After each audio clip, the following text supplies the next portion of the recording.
Anak, ba't, ba't parang wala ka yatang ganang kumain? Daddy, malapit na po ba si tita?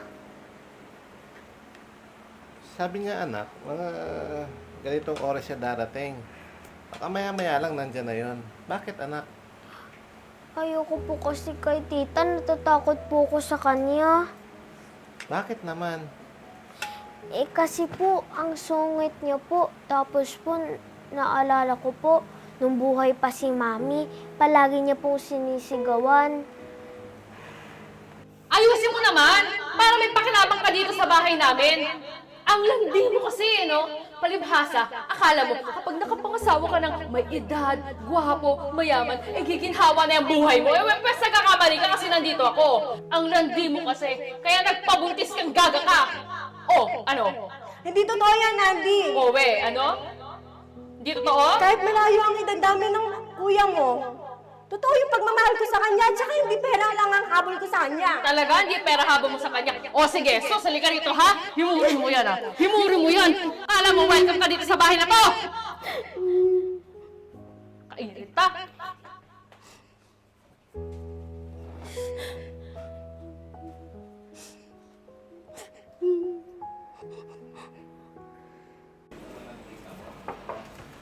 Tulog lang talaga yun. Pag yun masyadong mag-ano, nangiribang sermon. Kuya? Kuya?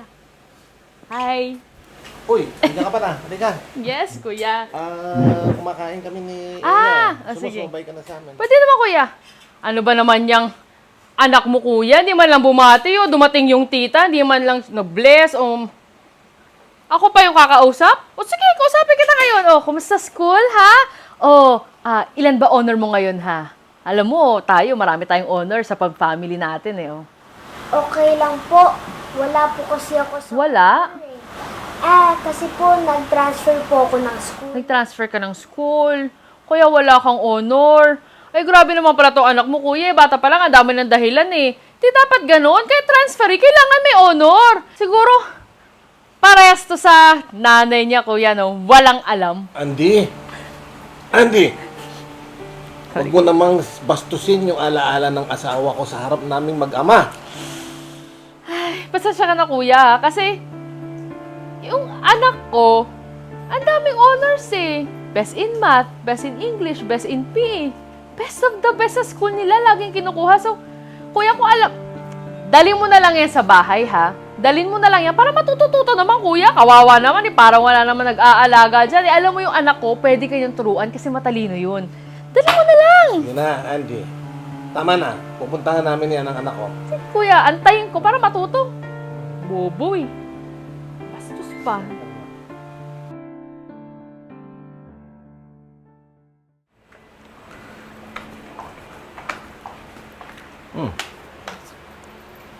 Inumaga ka na, anak. Hindi ka na nagpasundo sa akin. Daddy, may ginawa po kasi kami project ng mga classmate ko eh. Hindi na po ako nakapagpaalam sa inyo kasi nagmamadali din po kami. Pero hinatid naman po nila ako. Okay. Mabuti Sige naman. po, Daddy. Akit na po muna ako sa taas. Matutulog na rin po ako. Pagod po kasi Sige, ako. magpahinga ka na, anak. Woo! School project pa talaga. Kuya, tignan mo, classmate yung naghatid. Ay, kuya, naku, delikado yan. Tignan mo yung anak mo. Kita mo, alam mo, anak ko, kuya, si Atasha, hindi naman ganyan ginagabi. Ay, naku, kuya, yung mga batang yan. Ay, yung mga ginagawa ng anak mo, kuya, ginagawa ng anak mo. Bantayan mo yan, kuya, bantayan mo yan, oh. Naku, baka mamaya kung ano-ano Ano ka ginagawa ba naman, yan. Andy? Mabait ang anak ko. Hindi mo ba narinig yung sinabi ng anak ko? At saka ngayon lang nangyari yan. Woo! At isa Wala pa, ka dyan. hindi mo narinig yung sinabi ni Eya. Sabi niya, kaya hindi siya nakapagpaalam kasi nagmamadali siya. Kuya, papaniwala ka nagmamadali. Diyos ko, kuya, delikado panahon ngayon. Yung anak mong yan, ay nako, tignan mo. Baka kagaya yan ng asawa mong malandi. Ay nako, kuya, delikado yan. Ako, ay, Diyos ko, yung anak mong kuya, ay. Kuya, inumaga na, oh. Gawain ba yan ng matinong babae? Kuya naman, tignan mo naman yung anak mo, oh. Ano ka ba naman, Andy? Tumigil ka na. Naku, kuya, sinasabi ko sa'yo, ipupusta ko, itataga ko sa bato. Yang anak mo, mabubuntis ng maaga. Yang kuya, kita mo mamaya-maya, nagdadalang tao na yan. Sinasabi ko sa'yo, kuya, bantayan mo yung anak mo, bantayan mo yan. Tama na.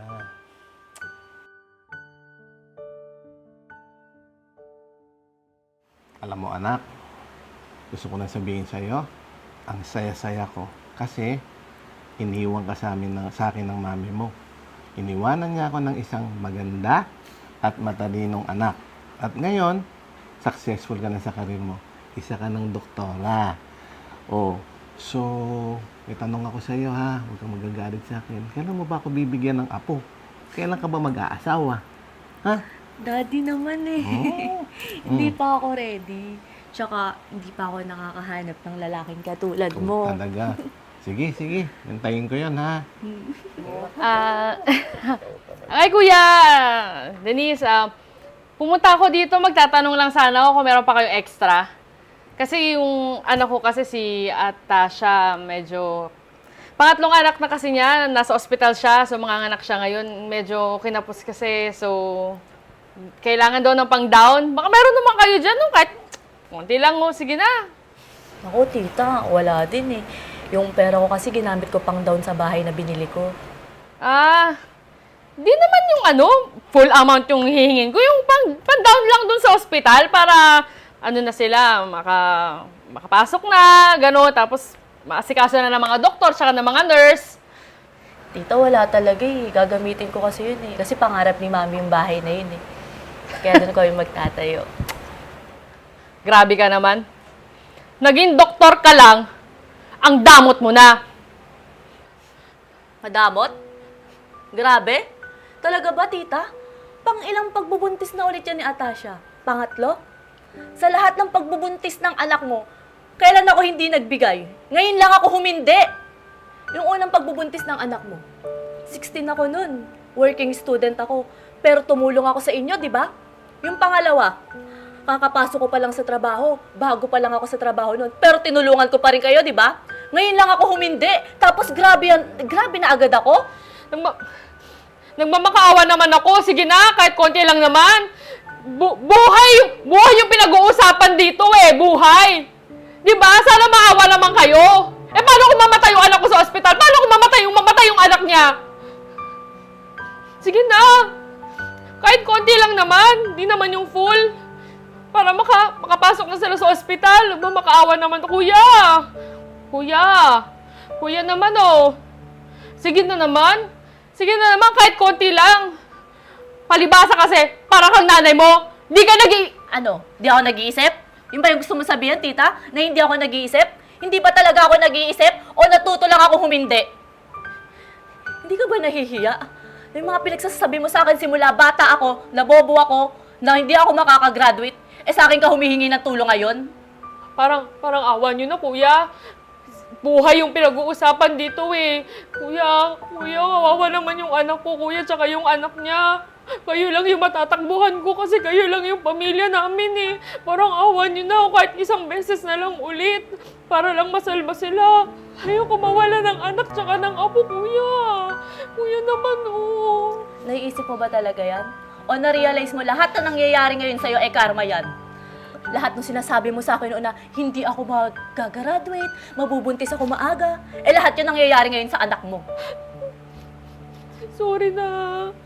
Pagpasensyahan nyo na ako, patawarin mo na ako, parang awa nyo na, tulungan nyo lang ako ngayon. Alam mo, tita, hindi naman matigas yung puso ko eh. Katulad nung nanay ko na sinasabi mong malandi. Alam mo, tita, sobrang mapagmahal ko sa pamilya. Kaya, huli na to. Tutulungan kita sa ngayon. Pero last na to, ha? Kuya, salamat ulit. Kuya, thank you ah. Kuya, sorry, pasensya ka na, kuya. You don't need to say you're sorry. Pero sa pagkakataon na to, dapat may matutunan ka na. Okay? Bawi ka na ng kay Eya sa ibang pagkakataon, ha? Yes, kuya. Nakakaasa ka, kuya. Pasensya na, sorry talaga, mabawi ako. Mabait si Eya. Mabait si Eya.